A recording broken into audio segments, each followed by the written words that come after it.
Good morning. Today I want to talk for a couple minutes about patience in the Bible. My first verse this morning is going to come from James chapter 5, verse 11. That's James chapter 5, verse 11,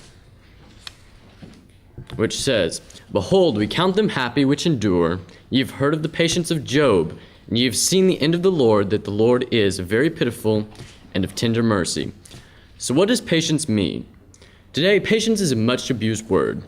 Too often, patience is thought to be someone that submits to any sort of conditions without complaint. It'd be like waiting in line at the store, and there's an old lady in the front. She can't find the right credit card. When she finally finds it, then she starts talking to the cashier about her grandkids. That's not what we're talking about, patience in the Bible. But patience in the Bible is not compliancy. A person may be undisturbed when things go wrong simply because he does not care. In this verse, James says, "You've heard of the patience of Job." Have you ever considered the quality of Job's patience? If you have ever read through the book of Job, did he strike you as an example of patience? Job lost all of his flocks and his herds, his servants and his children. He had become afflicted with boils. He was crushed in spirit. His heart was sore, and he was full of grief. He sat among the ashes of his house that had burnt down. And then his would-be friends came along. They thought they heard of his grief. They were going to come and comfort him. They sat for silence in 7 days without a word of comfort. But after 7 days, Job let out his feelings of cursing on his day. Then his friends argued with him and told him that everything that's bad that's happening to him is because they thought he was just so mean. Job 12 verse 2 says, "No doubt, but ye are the people, and wisdom shall die with you." This here does not show what some people call patience. But Job's wife also saw all these things happen to him, all these bad things, and then it says in Job 2 and verse 9, "Then said his wife unto him, Dost thou still retain thy integrity? Curse God and die."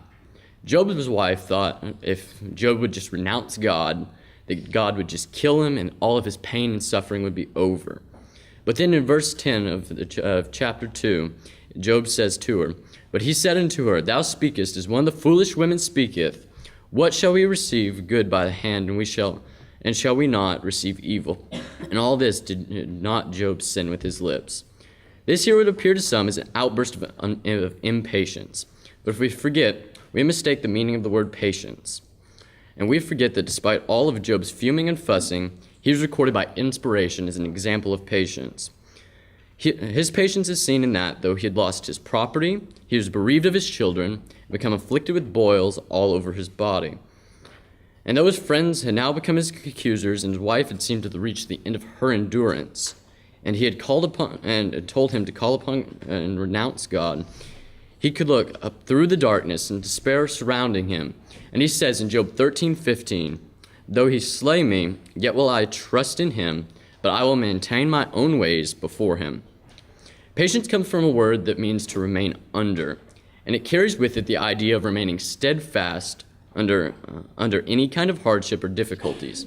Patience is a quality much needed in present-day Christians. We are too ready to quit under any difficulty.